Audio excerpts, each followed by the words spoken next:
During my debt-free journey, I worked full-time and I wanted to pay off that student loan debt as quickly as I could. So I went after some side hustles. I'm going to tell you 5 side hustles that I used during my debt-free journey that I found extremely effective and that hopefully will help you too.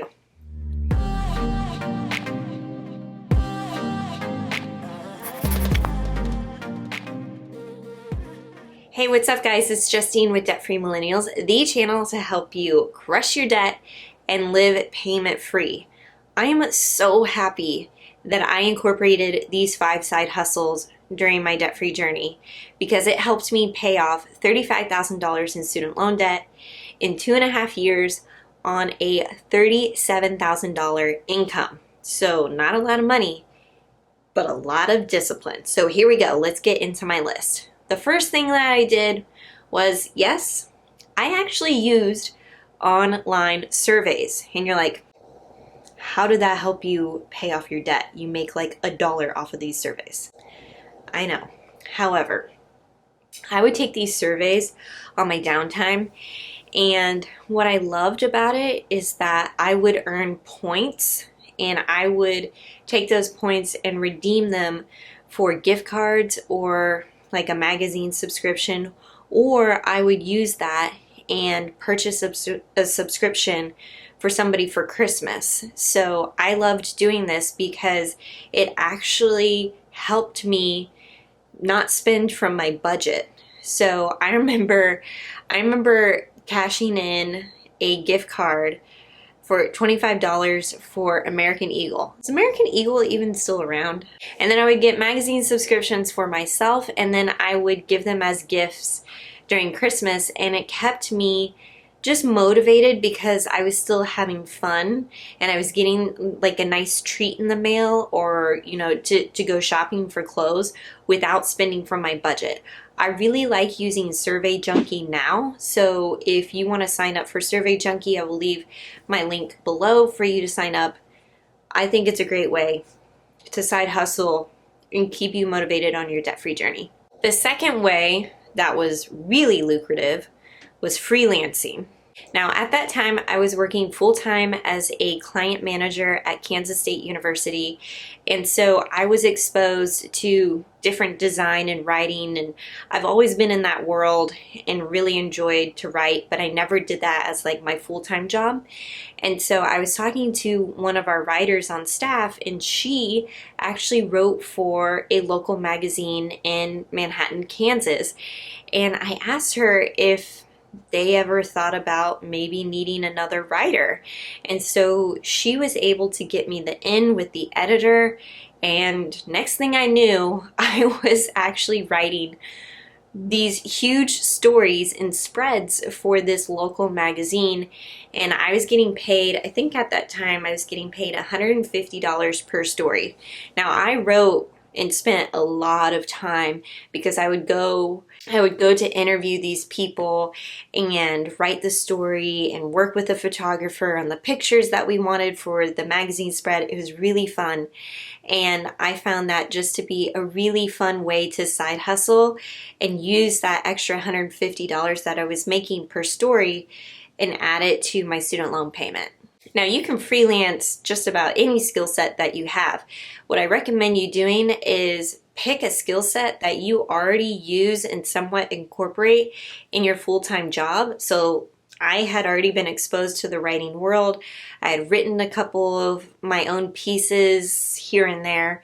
I was writing copy, and I was like, I think I could maybe take a stab at this on my own. And that's how I made that happen. So look for a skill set that you already have, and chances are you can freelance it. The third way, and I bet a lot of you have done this, is I sold my crap.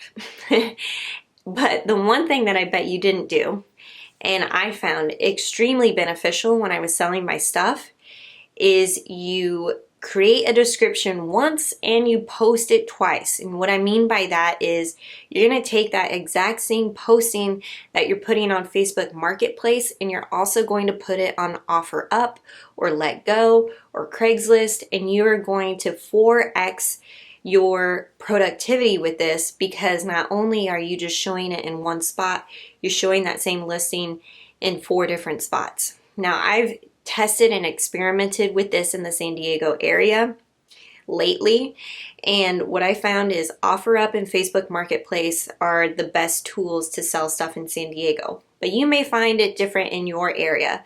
So what I'd recommend you doing is experiment and go through those different apps, use that same post, list it multiple times, and see what happens. You are going to have to make sure your phone is on you at all times so that you can hit those notifications quickly.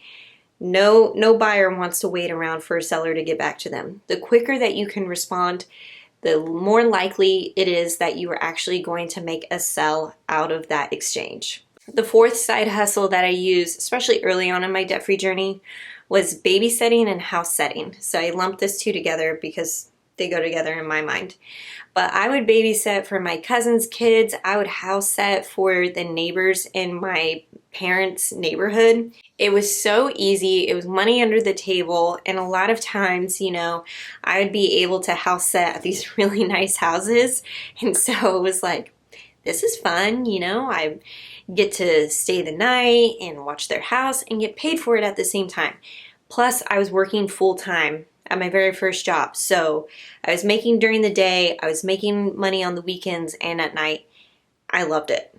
Babysitting and house setting, definitely don't overlook it. And the 5th way, this is what I used at the end of my debt-free journey primarily, is overtime. Now, I mentioned that I worked at my university. I did negotiate my salary as a salary, but I got paid at an hourly rate, which meant that I qualified for overtime. So even though I had a salaried job with full-time benefits and everything, I actually got paid per hour. And what I loved about this is that a lot of times we would have very busy seasons in school. And so we'd be getting ready for fall, or we'd be getting ready to recruit high school seniors to the university. And so we'd have a lot of marketing materials that needed to get done. And so I would have a lot of overtime during those busy seasons of the school year. And I'd always, you know, clear it with my boss ahead of time and say, hey, I'm going to go over. Is that okay with you? Yep, sounds great. And then I would get paid out for that at time and a half. So anytime that I worked those time and a half hours, that just meant more money towards my student loan debt payment, and the quicker I could become debt-free. Okay, so those are my 5 side hustles, from online surveys, treating myself without tapping into my budget, to babysitting, house setting, to freelancing and overtime and selling my crap. Actually, I think my favorite things that I really liked was selling my stuff in the overtime because they were so easy to do. I also really enjoyed freelancing, though the money wasn't incredible for the amount of work that I did. It was a great starting point for me to tap into my skill set as a writer, which has absolutely helped me get to where I'm at today, because I do work as a freelance writer for multiple clients now. So I'm so glad I got that experience and I was able to get paid for it. What's your favorite side hustle to help you with your debt-free journey? Comment below and let me know, because I think we could come up with a ton of ideas within this thread, and let's try a few out and see what happens. I wish you the best of luck on your debt-free journey. If you like this video, be sure to give it a thumbs up and subscribe so that you are part of the Debt-Free Millennials family. I'll catch you guys in another video.